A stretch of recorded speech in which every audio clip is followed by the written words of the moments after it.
अब देश की जो सबसे बड़ी एक संवैधानिक लोकतंत्र की मर्यादाओं का जो मंदिर हमारा लोकसभा है, और लोकसभा से जो बिल पास हुआ और राज्यसभा से जो बिल पास हुआ वो पूरे देश के लिए कानून बना है। एक संवैधानिक और जिम्मेवारी के पद पर रहते हुए किसी प्रांत का कोई मुख्यमंत्री किसी भी प्रभाव में आके कोई स्टेटमेंट देता है, वो उसका अपना निजी मामला है, लेकिन देश का कानून सर्वोपरि है और देश के कानून को सबने मानना चाहिए और जनता में शांति बनाए रखें, ये जिम्मेवारी सरकार की होती है। तो ममता बनर्जी जी की पहली जिम्मेवारी है कि वो अपने प्रांत में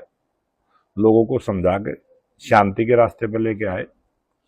और बयानबाजी से बचते हुए उस प्रकार का जो वातावरण वहाँ खराब हुआ है उसको ठीक करने की जिम्मेवारी है, उसको ठीक करने का काम करें। और ये वक्फ बोर्ड का कानून, इसमें संशोधन हुआ है, संशोधन पहले भी हुए, कांग्रेस पार्टी ने भी 6 बार संशोधन किया है और अब ये संशोधन हुआ है 7वीं बार। और ये संशोधन भी ऐसे मुद्दों को लेकर हुआ है जिसमें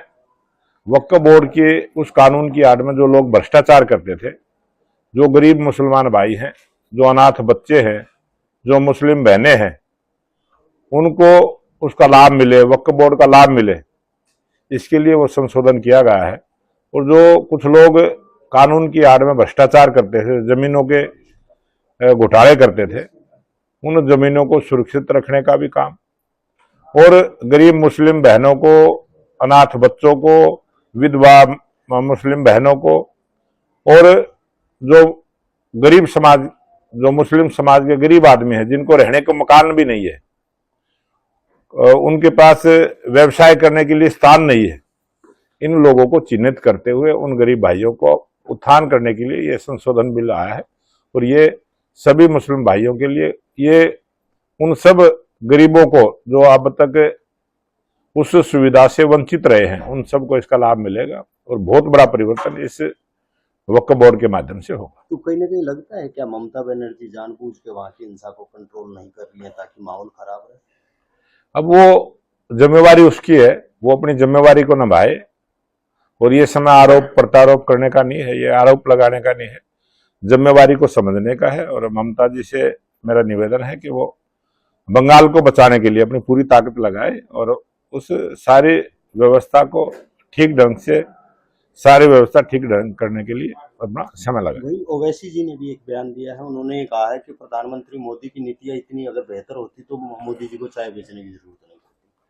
होती। अब चाय बेचना कोई गलत काम नहीं है, सम्मान के साथ काम करना और जिस हालात में जब आदमी की जो पोजीशन होती है उस पोजीशन के हिसाब से अपना काम करना बहुत गर्व की बात होती है। और समय के अनुसार समय की कदर करना, ये भी उस व्यक्ति के सम्मान की बात होती है। और चाय बेचना कोई गलत काम नहीं किया, मेहनत की है और आज मेहनत के बल पर चाय बेचते बेचते आज देश के प्रधानमंत्री बने हैं।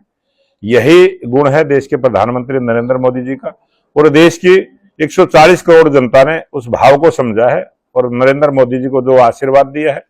नरेंद्र मोदी जी को जो ताकत दी है और लोकतंत्र की जो ताकत देश के प्रधानमंत्री नरेंद्र मोदी जी को मिली है, आज वो दुनिया के सबसे लोकप्रिय नेता है। आज भारत को तेज गति के साथ विकास के रास्ते पर लेकर आ रहे हैं